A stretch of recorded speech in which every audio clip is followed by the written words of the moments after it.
Donc, ça fait un moment qu'on n'a pas eu ce cours sur la première épître de Saint Jean. Donc, je vais faire une petite récapitulation. Vous vous souvenez, la première épître de Saint Jean, ça commence par ce prologue où Jean centre tout sur le Verbe de vie, Jésus, que nous avons touché de nos mains, vu de nos yeux, entendu de nos oreilles. Il cherche à partager cette expérience du Verbe incarné qu'il a, comme disciple bien-aimé. Et dans cette lumière de l'expérience du Verbe incarné, il nous invite, il nous explique qu'est-ce que ça veut dire de vivre en disciple de Jésus. On pourrait dire, c'est ça, quelque part, le but de la première épître de Saint Jean, c'est de nous expliquer en quoi consiste la vie d'un disciple de Jésus. Si on cherche à saisir un peu une structure de la première épître, on voit que à deux versets, le verset 5 du chapitre 1 et le verset 11 du chapitre 3, le même mot est employé, le mot qui est traduit souvent, qui est traduit quoi ? Qui est traduit le message dans ma traduction. Voici le verset 5 du chapitre 1, c'est le « Voici le message que nous avons entendu de lui et que nous vous annonçons. Dieu est lumière, il n'y a point en lui de ténèbres. » Et au verset 11 du chapitre 3, « Tel est en effet le message que vous avez entendu dès le début, aimons-nous les uns les autres. » Donc, ce mot qui est traduit là, je ne sais pas comment il est traduit dans vos traductions, mais dans la mienne il est traduit message. En fait, c'est un mot qui n'apparaît dans le Nouveau Testament qu'à ces deux endroits.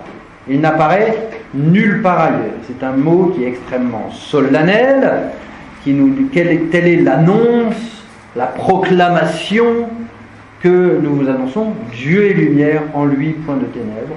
Nous devons nous aimer les uns les autres. Et ça, c'est les deux axes que Jean nous donne pour que nous comprenions en quoi consiste la vie des disciples de Jésus. Nous avons déjà, donc il y a comme deux parties dans la première épître. La première qui est vraiment Dieu est lumière et donc nous devons marcher dans la lumière. Et en quoi consiste le fait de marcher dans la lumière ? Nous avons déjà parcouru toute cette première partie, je vous en rappelle les éléments. Donc, Dieu est lumière. Pour vivre de cette lumière, nous avons à nous reconnaître pécheurs pour recevoir son pardon. C'est tout le chapitre 1. Et nous avons à garder sa parole. Et nous devons vivre de ces différentes dimensions de la vie chrétienne. Je vous écris petits enfants, je vous écris pères, je vous écris jeunes gens, donc ces différents aspects de la vie chrétienne, l'aspect de dépendance à l'égard de Dieu, de fécondité, de participation à la victoire du Christ. Il y a tout. Ensuite, Jean détaille cette lumière dans laquelle nous avons à marcher. Nous y marchons au milieu d'une certaine obscurité. Cette obscurité, c'est d'abord celle des concupiscences. N'aimez, c'est le chapitre 2, versets 15 à 17, n'aimez ni le monde, ni ses convoitises. Ce qu'il y a dans le monde, c'est la convoitise de la chair, la convoitise des yeux, l'orgueil de la vie. Le monde passe, ainsi que ses convoitises. Celui qui fait la volonté de Dieu demeure éternellement. Donc ça, c'est la ténèbre interne, vous voyez, le fait que nous portons en nous les conséquences du péché et que donc cette lumière dans laquelle nous avons à marcher, elle implique un combat à l'intérieur de nous contre les convoitises, les concupiscences, la vanité, l'orgueil, convoitise de la chair, tout ça. Et puis il y a un deuxième type de ténèbres, c'est tout ce que Jean écrit ensuite, dans la suite du chapitre 2, sur l'antichrist, les antichrists. Donc l'aspect de division, de persécution, de rupture de la communion, de mensonge. Voilà. Ça c'est la ténèbre extérieure. Il y a la ténèbre intérieure puis la ténèbre extérieure. Donc, marcher dans la lumière, c'est au travers de tout cela vivre du Père qui est lumière. Et nous avions relu ensemble, si vous en souvenez un tout petit peu, tout ce que nous dit Jésus dans l'Évangile sur la lumière. Et il nous dit beaucoup de choses dans l'Évangile selon Saint Jean et même dans les synoptiques. Mais surtout dans l'Évangile selon Saint Jean, il nous dit « Je suis la lumière du monde ». Dans les synoptiques, il dit « Vous êtes la lumière du monde ». Et puis, il nous montre bien que nous avons à participer à ce combat de la lumière contre les ténèbres jusqu'à cette victoire finale qui est décrite au chapitre 21 du livre de l'Apocalypse. Vous vous souvenez, dans la description de la Jérusalem céleste. La Jérusalem céleste est caractérisée par le fait qu'en elle, il n'y a ni soleil ni lune, parce que Dieu lui-même est sa lumière, et l'agneau lui sert de flambeau. Vous voyez ? Dans la Jérusalem céleste, c'est ce moment où il n'y aura plus d'obstacle à la lumière. C'est aussi pour ça qu'elle est décrite avec tout un tas de pierres précieuses, et elle est faite d'un or transparent comme du cristal, et on se dit, mais de quoi il parle ? Mais symboliquement, c'est ça. Il n'y a plus d'obstacle à la lumière. Il n'y a plus de ténèbres. C'est ce qui caractérise la Jérusalem céleste. C'est ce pourquoi nous sommes faits. Pour l'instant, c'est pas le cas. J'imagine que là, personne n'est dans la vision béatifique. Là, tout de suite, pardon. J'assume ça, hein. Donc, sauf peut-être frère Jean-Daniel, mais bon, c'est une exception qui confirme là. Donc, maintenant, nous allons lire ce qui concerne donc la deuxième partie, ce que j'appelle la deuxième partie de l'épître, à partir du chapitre 3, verset 11, donc, qui est plus directement, même si on en a déjà un petit peu parlé dans la première partie, en particulier quand Jean dit il s'agit de garder la parole et donc de nous aimer les uns les autres, celui qui aime son frère demeure dans la lumière et tout ça, mais dans la deuxième partie, ça va être le centre du propos. Nous aimer les uns les autres comme il nous a aimés. Plus facile à dire qu'à faire. Hein ? Donc, allons-y. Chapitre 3, verset 11. Tel est en effet le message que vous avez entendu dès le début, aimons-nous les uns les autres. Ne faisons pas comme Caïn, qui était du mauvais et qui égorgea son frère. Et pourquoi l'égorgea-t-il ? Parce que ses œuvres étaient mauvaises, tandis que celles de son frère étaient justes. Alors, tout de suite référence au péché de Caïn.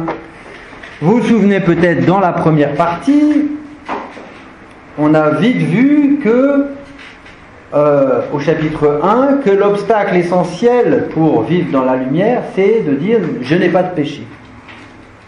Et Jean nous disait au chapitre 1, si nous disons que nous n'avons pas de péché, nous faisons de lui un menteur.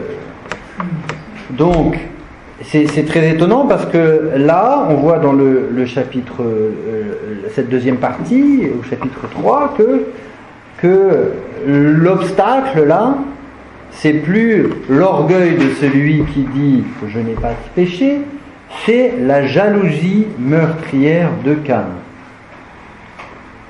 C'est ça un peu l'obstacle type. Et c'est très étonnant parce qu'on retrouve les deux premiers péchés du livre de la Genèse. Le premier péché, celui d'Adam et Ève, c'est un péché d'orgueil. S'imaginer que je peux discerner, sans l'aide de Dieu, le bien du mal, et donc me faire son égal d'une manière centrée sur moi-même. Le péché originel est un péché d'orgueil. Le deuxième péché, c'est le péché de Caïn, qui est jaloux parce que le sacrifice d'Abel a été agréé par Dieu et pas le sien. Donc, orgueil, jalousie. On retrouve la même chose ici. Dieu est lumière. Ce qui nous empêche de vivre de cette lumière, c'est l'orgueil. Aimez-vous les uns les autres. Ce qui nous empêche de nous aimer les uns les autres, c'est la jalousie. Ok. Ne vous étonnez pas, mes frères, si le monde vous hait. Alors, là encore, combat interne contre la tentation de jalousie, combat externe contre la haine du monde à notre égard.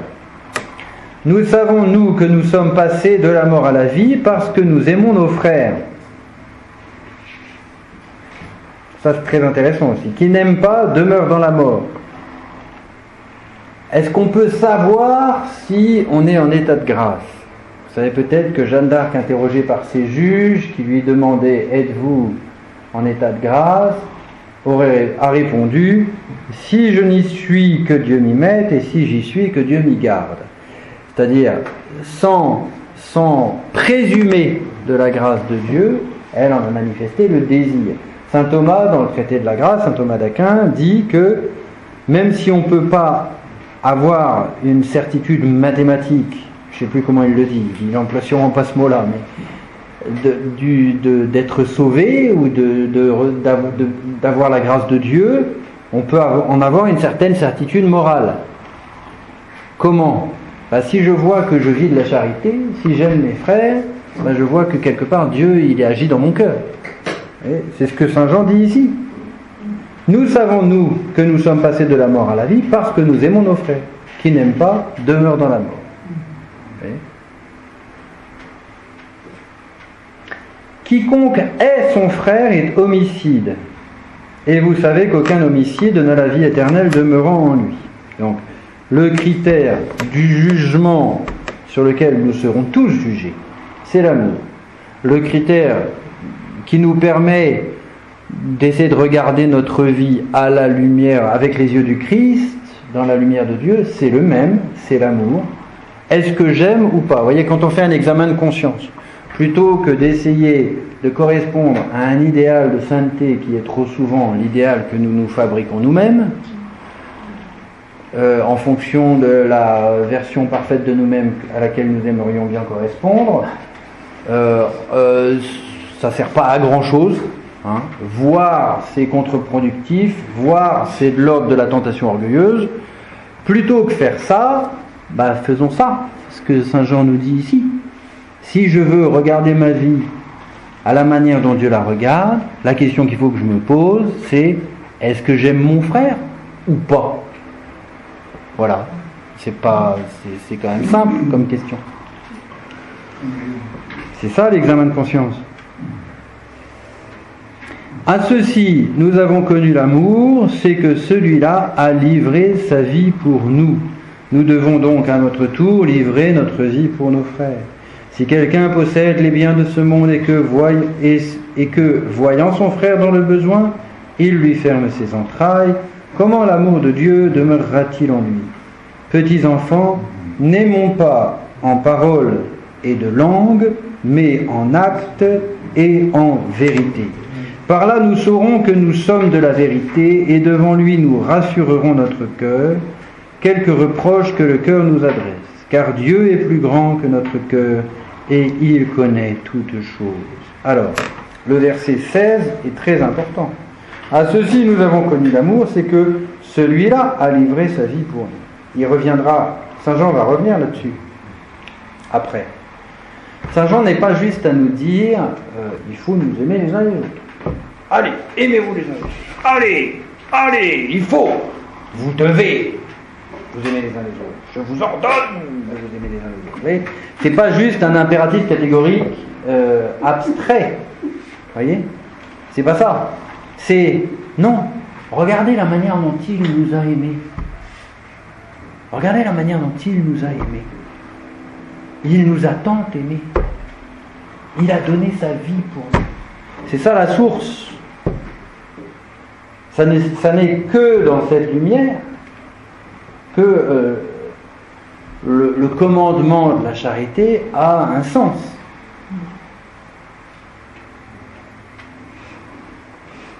Parce que sinon, c'est un espèce de truc qui de toute façon est impossible. Donc il s'agit de vivre de cette source. À ceci nous avons connu l'amour, c'est que celui-là a livré sa vie pour nous.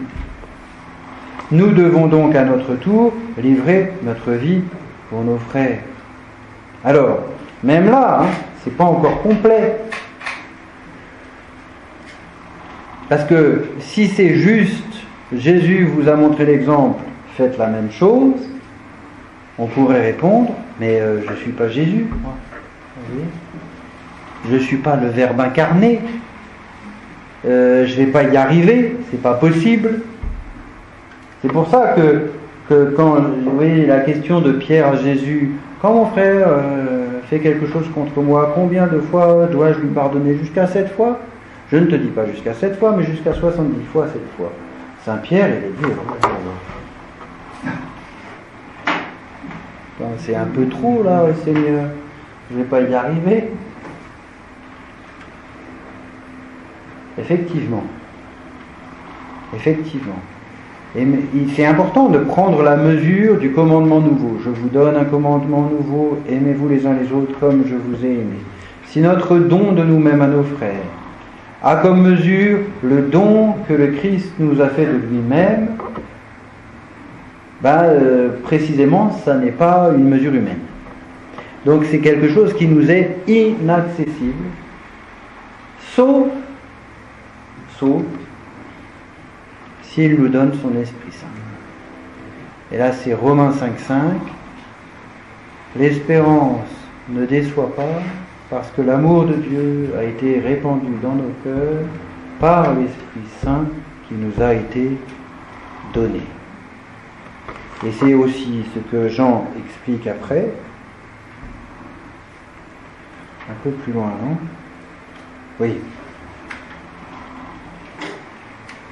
Voilà, c'est après. Donc on ne va pas anticiper, c'est les versets entre le verset 21 et le verset 24. Mais déjà là, Jean, pour être sûr que nous ne bâtissions pas une espèce d'idéalisation de l'amour fraternel, Jean tout de suite nous donne un exemple au verset 17. Si quelqu'un possède les biens de ce monde et que voyant son frère dans le besoin il lui ferme ses entrailles, comment l'amour de Dieu demeurera-t-il en lui?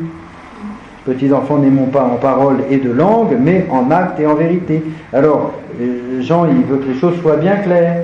Voyez ? Quand je vous dis de vous aimer les uns les autres, ça n'est pas juste un sentiment général de bienveillance. Moi, j'aime tout le monde. Moi, j'aime tout le monde. Exactement. Eh bien, c'est pas ça. C'est pas ça. Ça demande des actes. Ça demande des actes personnels. L'amour de charité, comme tout amour, ne peut être que personnel et impliquer une incarnation.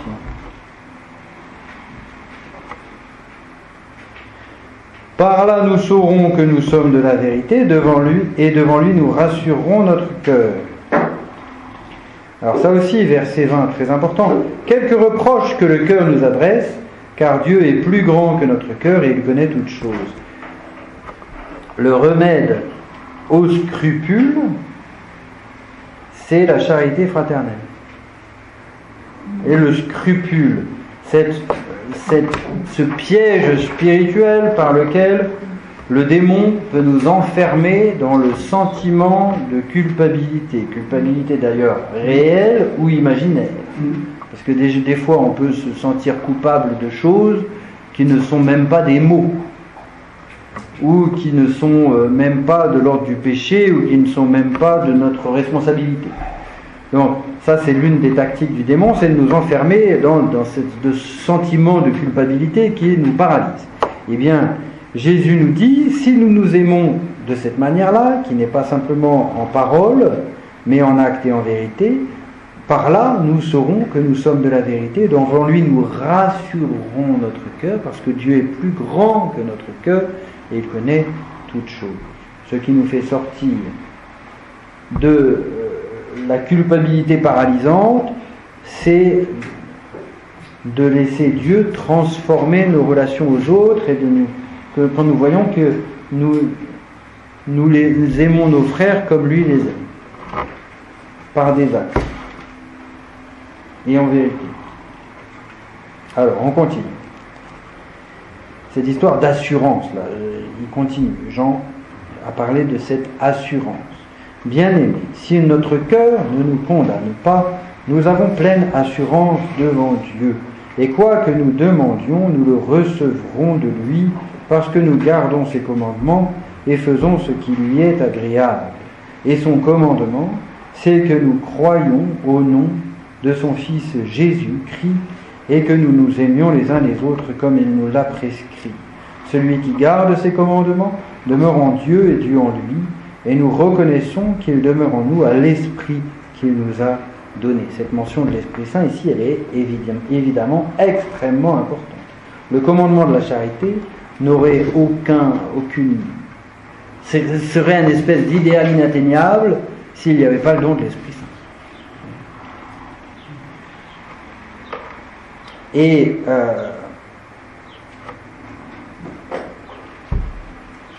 le verset 22, c'est très fort, hein, c'est très étonnant d'ailleurs. Quoi que nous demandions,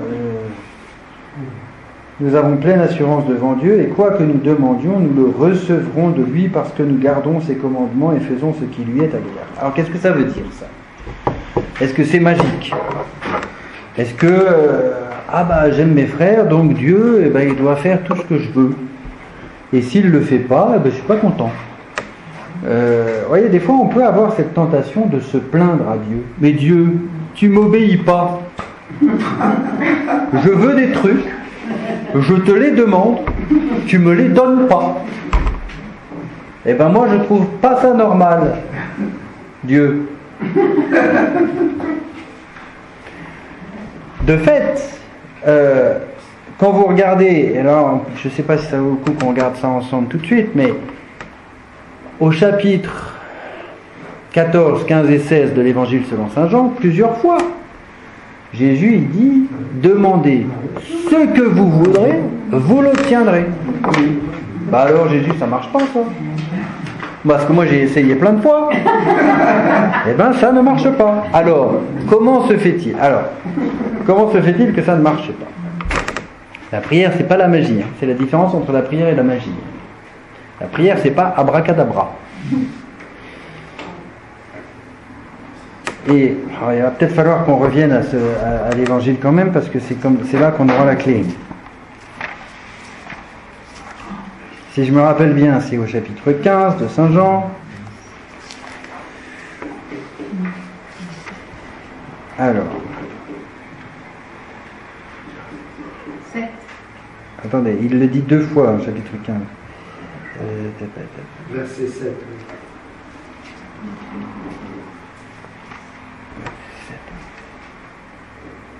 Voilà, exactement. Bravo. Si vous demeurez en moi et que mes paroles demeurent en vous, demandez ce que vous voudrez et vous l'obtiendrez. Oui, il y a un si. Et le si, ça veut dire quoi? Ça veut dire que si vous vous laissez transformer par ma parole, la parole de Jésus, sous l'action de l'Esprit Saint, votre volonté ne fait plus qu'un avec la volonté du Père. Ce que vous voulez, c'est ce que Dieu veut. Parce que c'est important ça, parce que quand Jésus nous a appris à ses disciples à prier, quand vous priez, dites notre Père qui est aux cieux, que ton nom soit sanctifié, que ton règne vienne, que ta volonté soit faite sur la terre comme ça. Alors nous on répète ça, mais concrètement, souvent on prie comme si c'était plutôt que ma volonté soit faite. Et quand ma volonté ne se fait pas, eh ben je suis quand même un peu frustré, voire très en colère. Non, je prie pas pour que Dieu change d'avis. Je prie pas pour que Dieu change sa volonté. Je prie pour qu'il change la mienne. Qu'il rende mon cœur, qu'il configure, c'est ça d'ailleurs, c'est ce que saint Paul dit dans la 2e épître aux Corinthiens au chapitre 5 sur l'action de l'Esprit Saint. Saint Paul il dit, l'Esprit Saint il a ce rôle de nous configurer au Christ Seigneur. C'est ça qu'on demande dans la prière, que mon cœur soit configuré au cœur du Christ. Quand cette belle prière, vous voyez, Jésus doux et humble de cœur, rend mon cœur semblable au tien. Et c'est ça. C'est ça le rôle de l'Esprit Saint, c'est ça. Et donc, il ne s'agit pas de chercher à manipuler Dieu, vous voyez, comme si Dieu devait servir ma volonté. J'insiste un peu sur ce point parce que des fois on prie d'une manière bizarre. On se trompe un peu. On imagine que Dieu, il doit faire ce que je veux. Et s'il ne fait pas ce que je veux, ça veut dire que je ne prie pas bien. Ben non.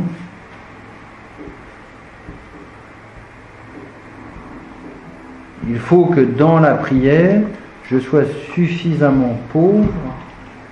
Et ça c'est Matthieu 6. Quand vous priez, ne rabâchez pas comme des païens. Ils s'imaginent qu'à force de paroles, ils seront exaucés. Votre Père sait de quoi vous avez besoin avant que vous le lui demandiez. Donc, allez, soumettez-vous, pas comme un esclave, soumettez-vous de manière aimante et filiale au désir du Père pour vous, à la volonté du Père pour vous.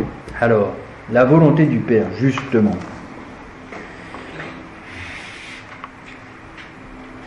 Le verset 23 nous explique c'est quoi la volonté du Père. Et des fois, il y a des gens qui viennent demander « Ah, je ne sais pas, quelle est la volonté de Dieu pour moi ?»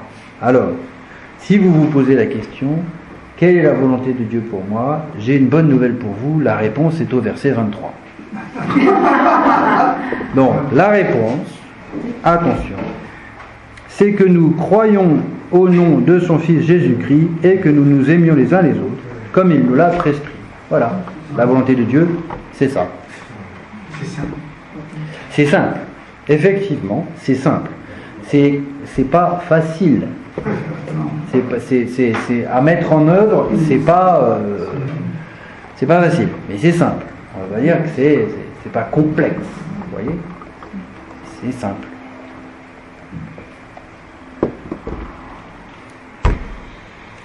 Alors, continuons. Chapitre 4. Donc il revient, vous allez voir cette deuxième partie de l'épître, il revient un peu sans arrêt sur la même chose, sur la source de l'amour de Dieu pour nous, il nous a tant aimé qu'il a donné son Fils, et la conséquence pratique pour nous qui fait que nous devons nous aimer les uns les autres. Donc, vous allez voir, c'est très clair. Bien-aimés, n'ajoutez pas foi à tout esprit, mais éprouvez les esprits pour voir s'ils sont de Dieu. Car beaucoup de faux prophètes ont paru dans le monde. Voici à quoi vous reconnaîtrez l'Esprit de Dieu.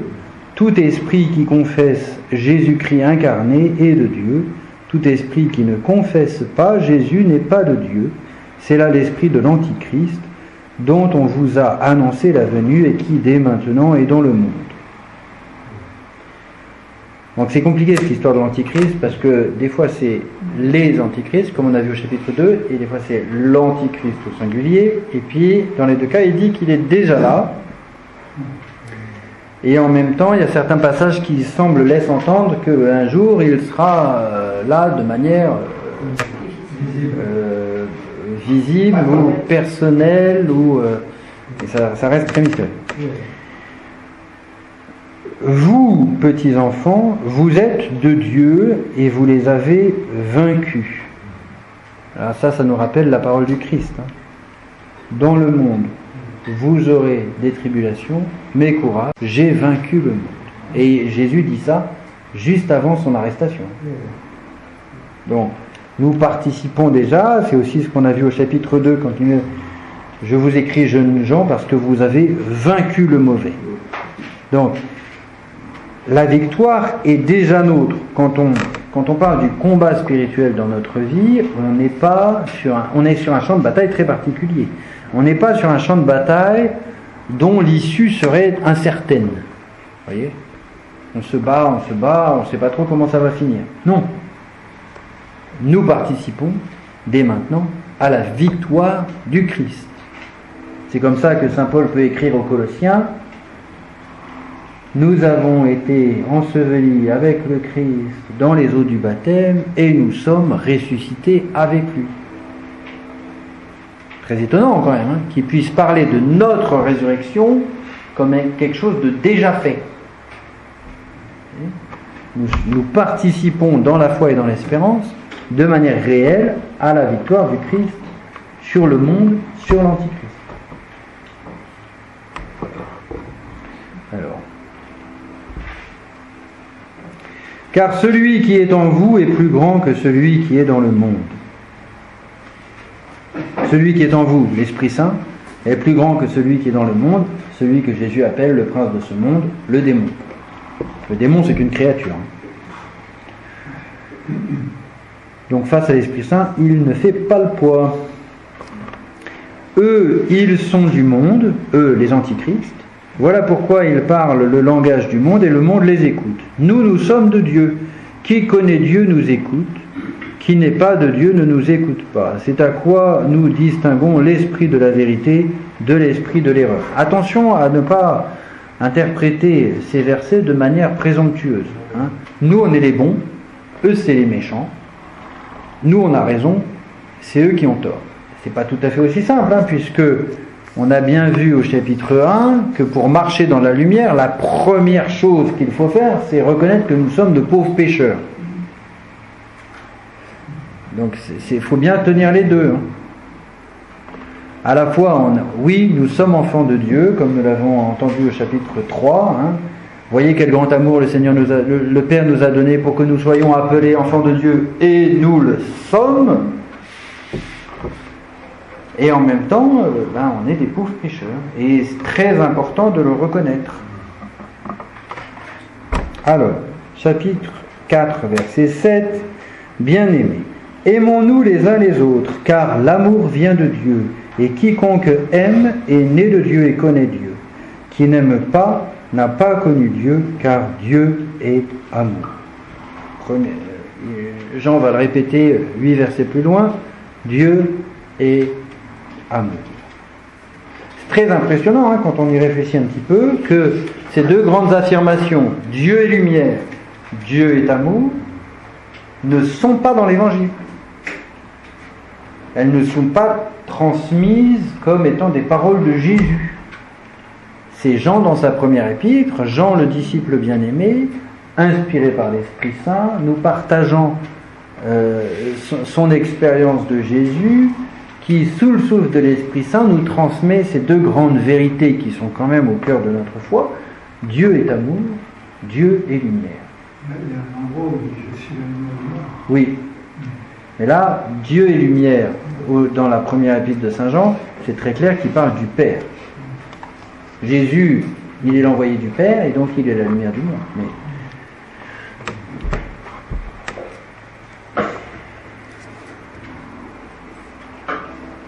l'amour de Dieu pour nous s'est manifesté en ce que Dieu a envoyé son Fils unique dans le monde afin que nous vivions par lui. L'amour consiste en ceci, ce n'est pas nous qui avons aimé Dieu, non, c'est lui qui nous a aimés et qui a envoyé son Fils comme propitiation pour nos péchés. Donc, on revient toujours dans cette histoire. C'est pas juste un impératif catégorique, il faut aimer Dieu, il faut aimer son prochain. C'est lui qui nous a aimés. Ça part de lui. Et en fait, au niveau de notre attitude pratique spirituelle, c'est quelque chose de très important, ça. On peut avoir un type de spiritualité qui s'égare un petit peu en étant trop... c'est moi, je me donne à Dieu, je suis généreux, j'offre des sacrifices, je fais pénitence, j'y vais, je fais des efforts. Alors, tout ça c'est très bien si je vois bien qu'il s'agit de répondre à l'amour que d'abord lui a pour moi. Voyez ?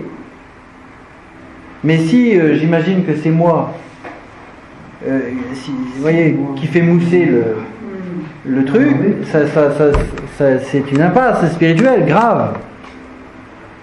C'est même une hérésie, c'est du pélagianisme. Donc il s'agit bien... C'est pour ça que Jésus, au chapitre 15 de Saint Jean, dit « Ce n'est pas vous qui m'avez choisi, c'est moi qui vous ai choisi et vous ai établi afin que vous alliez et que vous portiez du fruit et que votre fruit demeure. » Donc, ça part de lui. Tous nos efforts, qui sont certes extrêmement nécessaires, puisqu'il s'agit ne sont que des réponses que nous pouvons donner avec l'aide de sa grâce à son amour par lequel il nous a aimés le premier. C'est pour ça que c'est aussi très important dans notre vie spirituelle de développer cette conscience de l'amour dont je suis personnellement aimé, de discerner dans ma vie les signes de son amour que Dieu me donne, de son amour pour moi.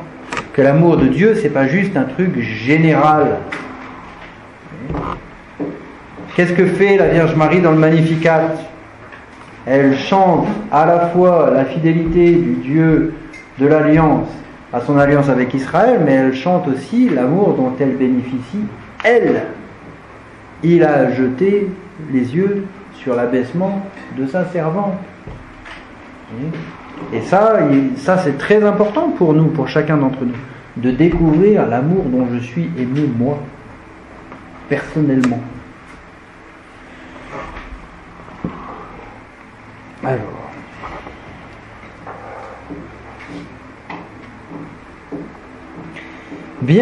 donc verset 11. Bien-aimés, si Dieu nous a tant aimés, nous devons à notre tour nous aimer les uns les autres. C'est toujours la même chose. L'amour de Dieu pour nous, manifesté dans le sacrifice du Christ, et la conséquence pratique, nous devons nous aimer les uns les autres. Personne n'a jamais contemplé Dieu. Si nous nous aimons les uns les autres, Dieu demeure en nous et son amour est parfait en nous. Ce que vous avez fait au plus petit d'entre les miens, c'est à moi que vous l'avez fait.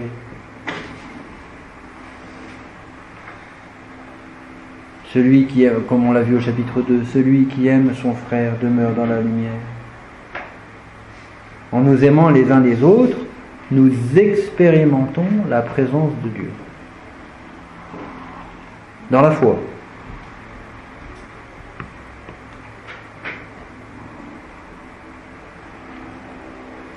Et nous connaissons que nous demeurons en lui et lui en nous à ce qu'il nous a donné de son esprit. Toujours, hein. Le commandement de l'amour de nos frères n'a pas de sens s'il n'est assorti du don de l'esprit qui est amour.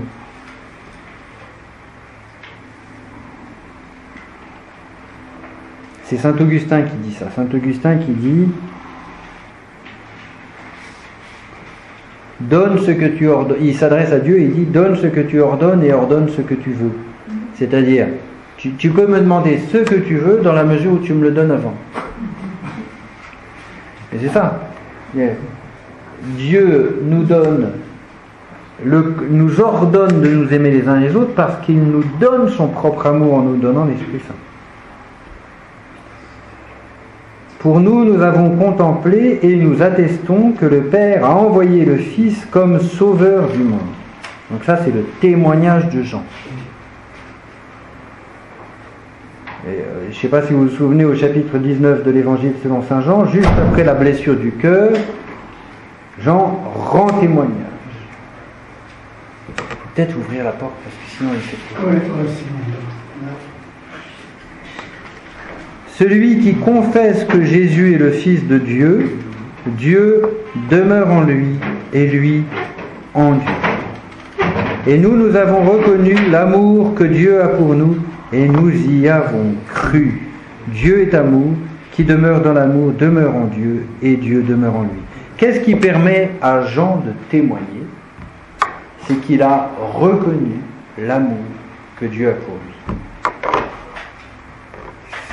Ça, c'est en fait très important. Vous voyez, comment ça se fait que Jean a pu être fidèle au pied de la croix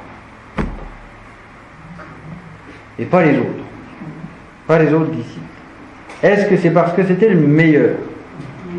Est-ce que c'est parce que c'était le plus fort, le plus vertueux, le plus intelligent, le plus... Non. Mais c'est peut-être, ça m'étonnerait que ce soit tout ça, mais c'est peut-être parce que il a saisi quelque chose de l'amour particulier que Jésus avait pour lui. Et c'est pour ça que dans son récit de la Sainte Seine, il dit, près de Jésus se tenait le disciple qu'il aimait. Vous voyez, il a pas tout compris, mais il a saisi quelque chose de ça. Il a saisi quelque chose de l'amour particulier de Jésus pour lui. Et c'est ça qui lui a permis d'être fidèle, et c'est ça qui lui permet d'être témoin. Nous ne serons témoins de Jésus que nous... Un témoin, c'est quelqu'un qui témoigne de ce qu'il a expérimenté personnellement. Sinon, on n'est pas témoin. Eh bien, il faut que nous touchions quelque chose de l'amour de Jésus pour nous, pour pouvoir en témoigner. C'est aussi simple que ça. Alors il a été pistonné. Non, il n'a pas été pistonné. Il a reçu par grâce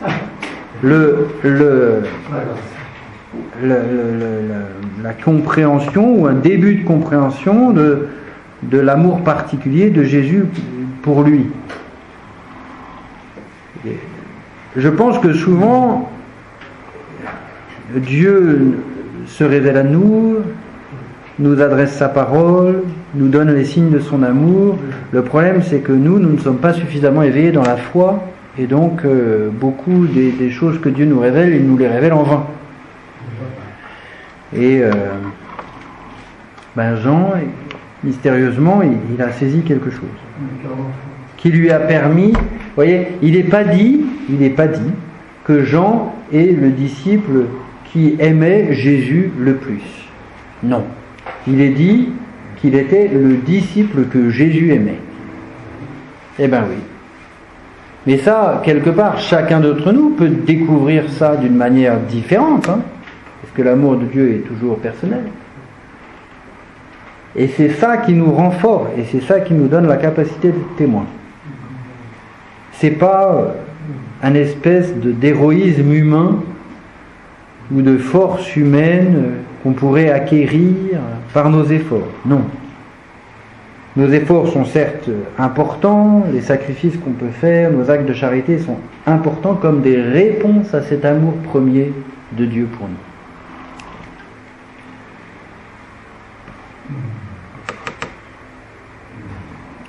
Donc, chapitre 4, verset 17. La perfection de l'amour en nous, c'est que nous regardions avec assurance le jour du jugement. Car tel est celui-là, tel nous sommes nous aussi dans ce monde. Il n'y a pas de crainte dans l'amour, mais l'amour parfait bannit la crainte. Car crainte implique châtiment. Celui qui craint n'a pas atteint l'amour parfait. Quant à nous, aimons, puisqu'il nous a aimés le premier. Si quelqu'un dit « j'aime Dieu » et a de la haine pour son frère, c'est un menteur. Qui n'aime pas son frère qu'il voit ne saurait aimer Dieu qu'il ne voit pas. Et voici le commencement que nous tenons de lui, commandement que nous tenons de lui, que celui qui aime Dieu aime aussi son frère. Donc, on voit bien dans ces deux derniers versets que aimer nos frères, c'est pas une question de devoir, c'est pas il faut, c'est une question de vérité. Celui qui dit qu'il aime Dieu et qu'il déteste son frère, c'est un menteur. Donc c'est une question de vérité. Et ce qui est dit avant sur la crainte, c'est aussi très important. Comme chrétiens, nous n'avons pas peur du jugement. Nous l'appelons de nos vœux. Ok ? C'est ce que Jésus dit dans les Béatitudes. Hein ? Bienheureux les affamés et assoiffés de justice, ils seront rassasiés. Ce sont aussi les dernières paroles de la Sainte Écriture dans le livre de l'Apocalypse à la fin. Viens, l'Esprit et l'épouse disent « Viens Seigneur Jésus », c'est-à-dire « Viens dans la gloire pour le jugement ». Donc, comme chrétien, ça n'aurait aucun sens d'avoir peur du jugement. On dit « Mais vivement le jugement ». Qu'enfin, tout en nous et dans le monde soit dans la lumière de Dieu. Enfin, que justice soit faite. que le mensonge disparaisse, que la ténèbre du péché disparaisse, que l'orgueil disparaisse, que la jalousie disparaisse, vivement.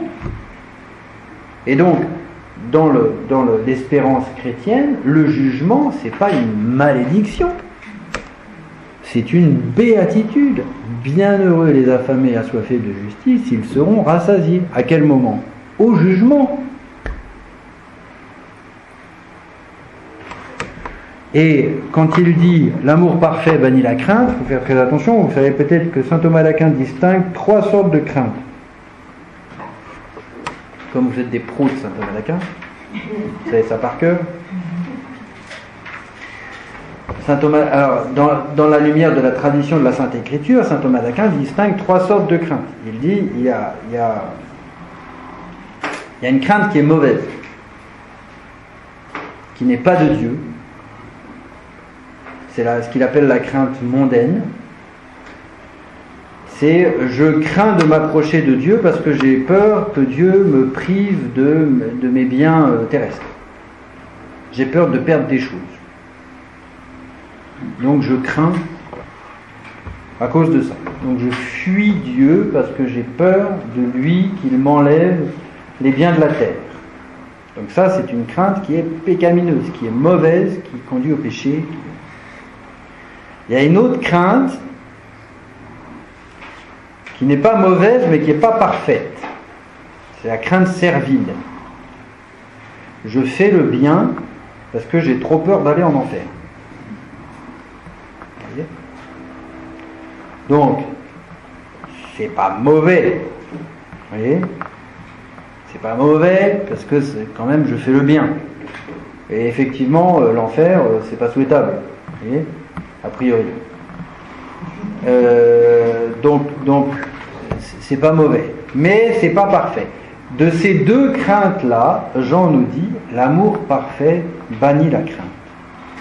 L'amour parfait ne bannit pas la 3e espèce de crainte. La crainte dont l'Ancien Testament nous dit qu'elle est le commencement de la sagesse. C'est dans les psaumes, c'est dans le livre de Job, tel est le commencement de la sagesse, la crainte du Seigneur. Cette crainte aussi dont parle le chapitre 11 du livre d'Isaïe, et comme étant, et il décrit le Messie. Un rameau sortira de la souche de Jessé, un rejeton jaillira de ses racines, sur lui repose l'esprit de conseil, de force, de sagesse et de crainte du Seigneur. Donc Jésus, il a en lui la crainte du Seigneur. Quand Jésus à la croix dit « Père, entre tes mains, je remets mon esprit », eh bien c'est un acte de crainte, mais c'est pas la crainte servile, c'est pas la crainte mondaine, c'est la crainte aimante du Fils bien-aimé du Père, c'est la crainte révérentielle, filiale,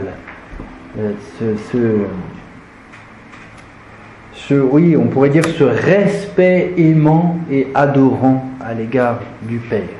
Voilà. Cette crainte-là, elle n'est pas bannie par la perfection de l'amour. L'amour dont nous cherchons à vivre à l'égard de Dieu, tu aimeras le Seigneur ton Dieu de tout ton cœur, toute ton âme, de toute ton intelligence et de toute ta force, nous fait l'adorer encore plus. Et c'est ça, cette crainte filiale et aimante. Alors, chapitre 5.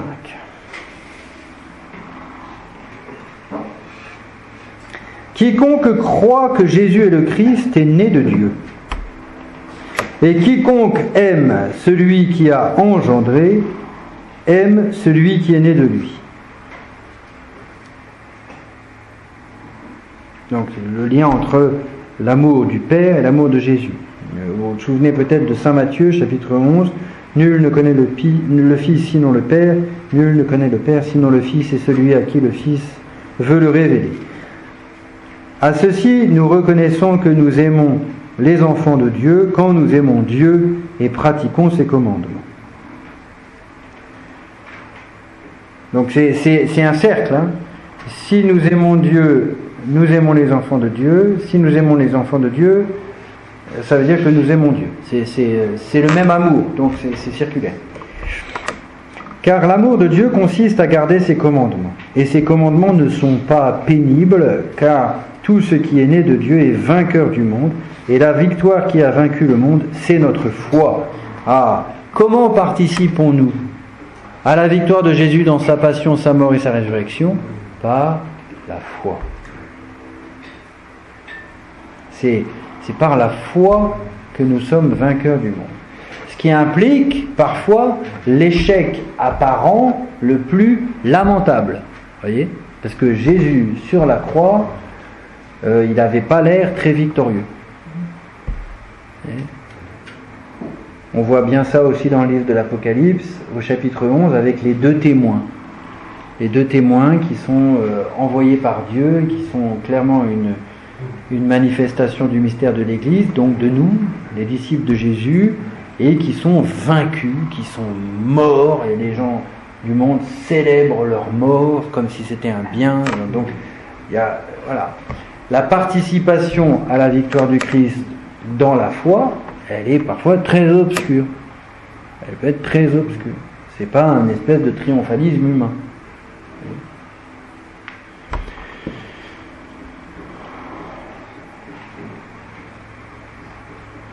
Quel est le vainqueur du monde, sinon celui qui croit que Jésus est le Fils de Dieu? Notre foi en Jésus, Fils de Dieu. Ah, c'est lui qui est venu par l'eau et le sang. Jésus-Christ, non pas avec l'eau seulement, mais avec l'eau et le sang. Et c'est l'Esprit qui rend témoignage, parce que l'Esprit est la vérité. Ils sont ainsi trois à témoigner, l'Esprit, l'eau et le sang, et ces trois sont d'accord. Alors, ce passage, si on le lit en parallèle avec Jean 19 et l'eau et le sang qui coulent du côté transpercé du Christ, et avec Jean 7, celui qui a soif, qu'il vienne à moi et qu'il boive, celui qui croit en moi, ainsi qu'il était écrit, de son sein couleront des fleuves d'eau vive, et Jean qui commente, il disait cela à propos de l'Esprit Saint, parce que l'Esprit Saint n'avait pas encore été donné, puisque Jésus n'avait pas encore été glorifié. Ce triple témoignage de l'Esprit, de l'eau et du sang semble nous indiquer que, à la croix, il y a déjà un don de l'Esprit. Quand la blessure du cœur de Jésus, elle est, pour saint Augustin, la naissance de l'Église. Saint Augustin dit, l'eau et le sang, ce sont les sacrements. C'est le baptême et l'Eucharistie. À ce moment-là, l'Église naît. C'est important de voir ça parce que souvent, on se dit, l'Église, elle naît à la Pentecôte. Elle se manifeste à la Pentecôte. L'Esprit Saint, il est donné à la Pentecôte. Oui, enfin, bien sûr, mais il se manifeste charismatiquement pour la mission à la Pentecôte. Mais quelque part, il est donné de manière décisive et nouvelle à la croix. L'Esprit, l'eau et le sang rendent témoignage.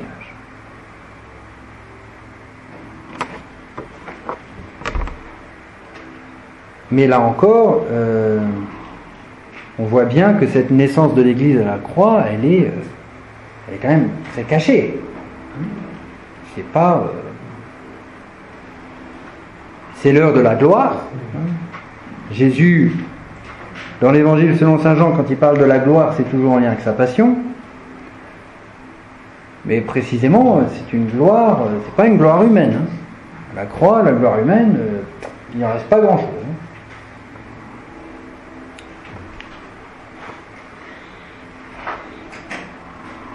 Et alors là, Jean, il insiste lourdement, non pas avec l'eau seulement, mais avec l'eau et le sang. Il y a une nécessité à participer à la passion du Christ.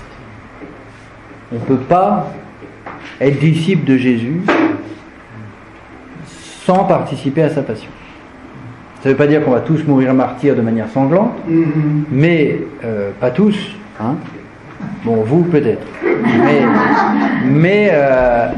mais en tout cas, être unis au mystère de la croix du Christ, c'est pas une option. C'est Saint Paul aux Corinthiens, 1er aux Corinthiens chapitre 1. Jésus crucifié, il est scandale pour les Juifs, folie pour les peuples païens. Pour nous qui sommes appelés, il est puissance de Dieu et sagesse de Dieu. La sagesse que nous avons pour notre vie, c'est Jésus crucifié. Celui que nous suivons, c'est l'agneau immolé.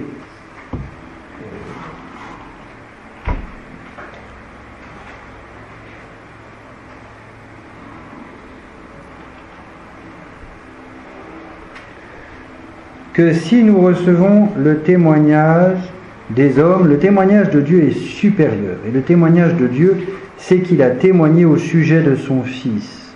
Qui croit en le Fils de Dieu possède en lui-même ce témoignage. Qui ne croit pas Dieu fait de lui un menteur, puisqu'il n'a pas cru au témoignage que Dieu a rendu à son Fils. Et ce témoignage, c'est que Dieu nous a donné la vie éternelle, et que cette vie est en son Fils.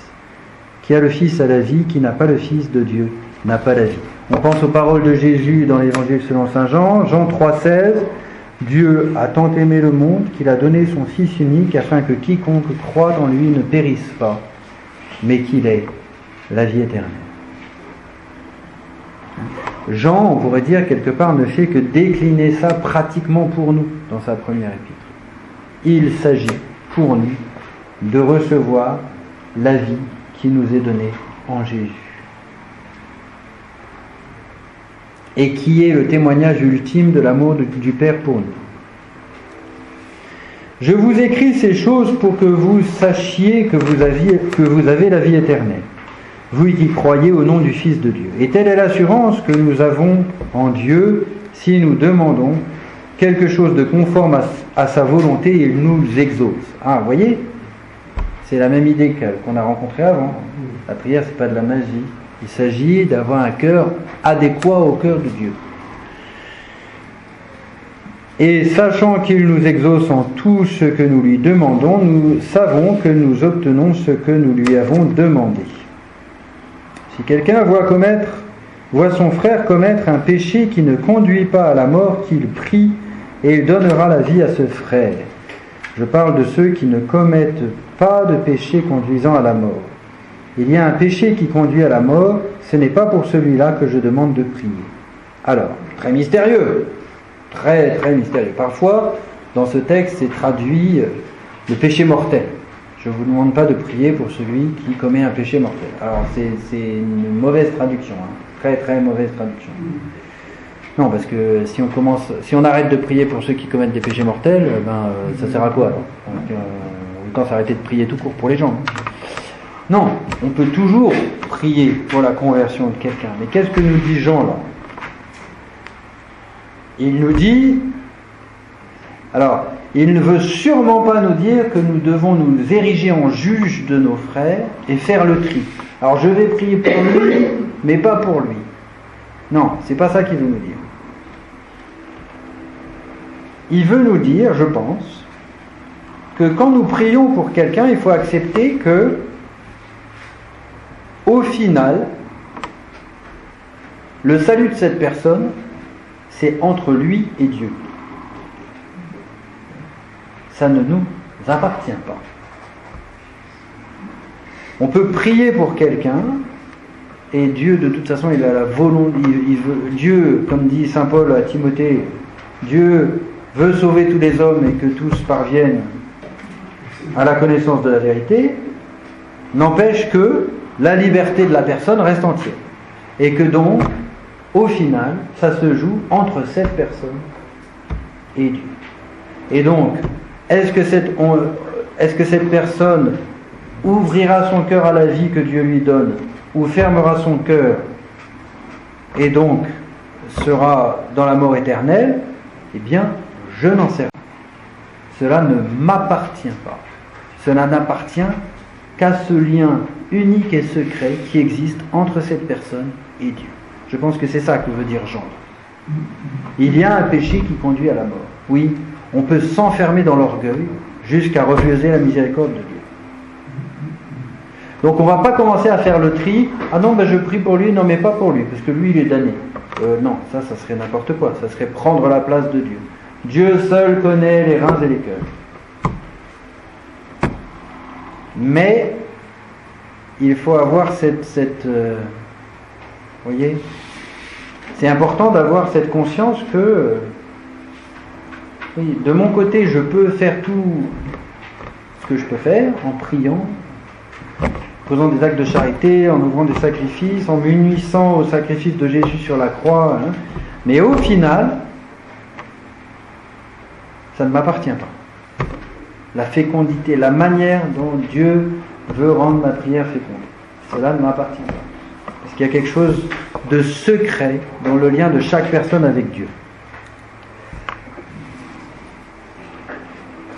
Toute iniquité est péché, mais il y a tel péché qui ne conduit pas à la mort.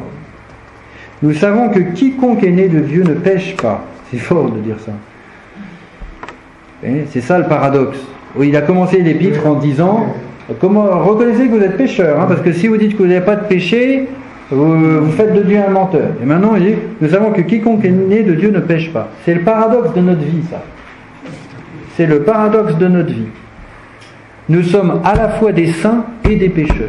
Nous sommes à la fois des enfants de Dieu et réellement, hein, comme il le dit au chapitre 3, c'est pas une figure de style, c'est réel. Et pourtant, en nous, il y a en même temps le fils d'Adam qui est un pauvre pécheur. Mais celui qui a été engendré de Dieu le garde, et le mauvais n'a point de prise sur lui. Nous savons que nous sommes de Dieu et que le monde entier gît au pouvoir du mauvais. Nous savons aussi que le Fils de Dieu est venu et nous a donné l'intelligence pour connaître le véritable. Or, nous sommes dans le véritable, en son Fils Jésus-Christ. C'est lui qui est le Dieu véritable et la vie éternelle. Petits enfants, gardez-vous des idoles. Donc, son Fils Jésus-Christ qui est le Dieu véritable et la vie éternelle. La vie éternelle, c'est pas un truc, c'est Jésus.